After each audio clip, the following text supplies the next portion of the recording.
பருவமழை அதிகரித்துள்ள நிலையில் தமிழகத்தில் உள்ள ஆறுகள், குளங்கள் தூர்வாரப்படாமல் உள்ளதால் அவசர நடவடிக்கையை தமிழக அரசு மேற்கொள்ள வேண்டும் என விவசாய சங்க தலைவர் PRB பாண்டியன் தெரிவித்துள்ளார்.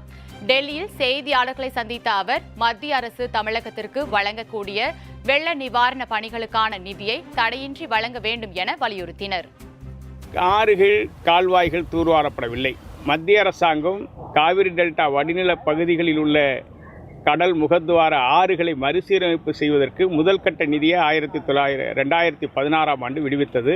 அந்த பணிகள் நிறைவுற்றிருக்கிறது. இரண்டாவது கட்ட பணிகளுக்கான முன்மொழிவுகள் கொடுக்கப்பட்டு கடந்த 4 ஆண்டு காலமாக நிதி விடுவிக்கப்படாததால் கடல் முகத்துவார ஆறுகள் சீரமைக்கப்படாமல் புதர் மண்டி வெள்ள நீர் வடிவதற்கு வாய்ப்பில்லாத நிலையில் கிராமங்கள் சூழப்படுகிற பேராபத்து ஏற்பட்டிருக்கிறது.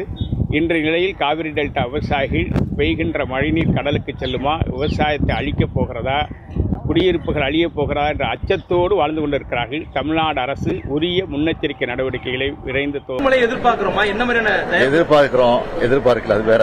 நாங்க தயாரா இருக்கிறோம், எல்லாத்துக்கும் தயாரா இருக்கிறோம். அரசு தயாரா. கூட்டத்தொடரில் தமிழகத்துக்கு தேவையான நிதி மற்ற உரிமைகளை என்ன எழுப்ப இருக்கிறோம், என்ன அறிவுறுத்திருக்கீங்க?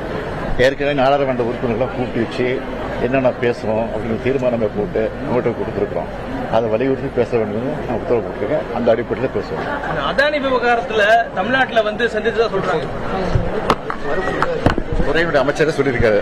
நீங்க ட்விஸ்ட் பண்ணிட்டு இருக்காதீங்க. அதை பாமக தலைவர் ராமதாஸ் கேள்வி எழுப்பியிருக்காரு. யாரை சந்திச்சு அவருக்கு வேலை இல்லை, அதனால டெய்லி ஒரு அறிக்கை கொடுத்துட்டு இருப்பாரு. அதுக்கெல்லாம் பதில் சொல்லிட்டு அவசியம் இல்லை.